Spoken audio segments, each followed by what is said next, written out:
Welcome to food card channel. இன்றைக்கி நம்ம பார்க்க போகிற ரெசிபி பிரெட் சாண்ட்விச்.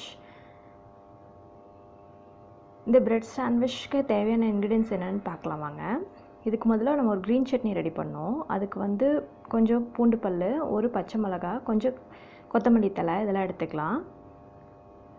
ஒரு 2 ஸ்பூன் எண்ணெயில் பூண்டு பல்லையும் பச்சை மிளகாயும் போட்டு முதல்ல வதக்கிக்கோங்க. இது கொஞ்சம் அப்படியே நிறம் மாதிரி வரும்போது இதில் கொஞ்சமாக கொத்தமல்லி தழையும் சேர்த்து வதக்கிக்கோங்க. போட்ட உடனே அடுப்பு ஆஃப் பண்ணிடலாம், ஏன்னா கொத்தமல்லி சீக்கிரம் வதங்கிடும், அந்த சூட்லேயே வதங்கிடும்.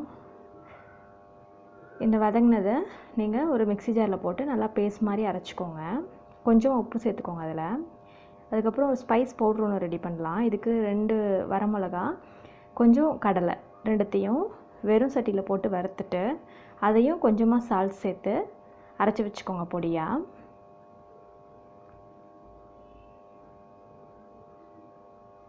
இப்போ ரெடி பண்ணதை நம்ம ப்ரெட்டில் ஸ்ப்ரெட் பண்ணலாம். முதல்ல க்ரீன் சட்னி ஒரு ப்ரெட்டில் ஸ்ப்ரெட் பண்ணிடுங்க.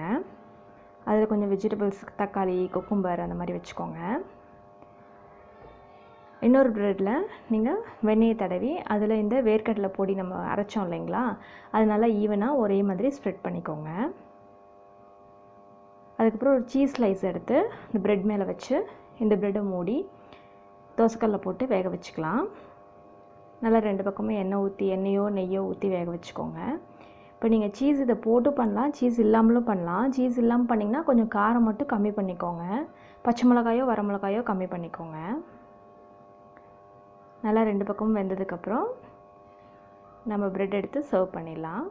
இந்த ப்ரெட் சாண்ட்விச்சை நீங்கள் ஆஃபீஸ்க்கு, ஸ்கூல் கோயிங் கிட்ஸுக்கு நீங்கள் ஸ்நாக்ஸாக கொடுத்து விடலாம். இந்த வீடியோ உங்களுக்கு பிடிச்சிருந்தால் லைக் பண்ணுங்கள், ஷேர் பண்ணுங்கள், என்னோடய சேனல் சப்ஸ்கிரைப் பண்ணுங்கள், பக்கத்தில் உள்ள பெல் ஐக்கான் ப்ரெஸ் பண்ணுங்கள். நான் இந்த சேனலில் போடுற வீடியோ அப்டேட்ஸை இலவசமாக பெறுங்க.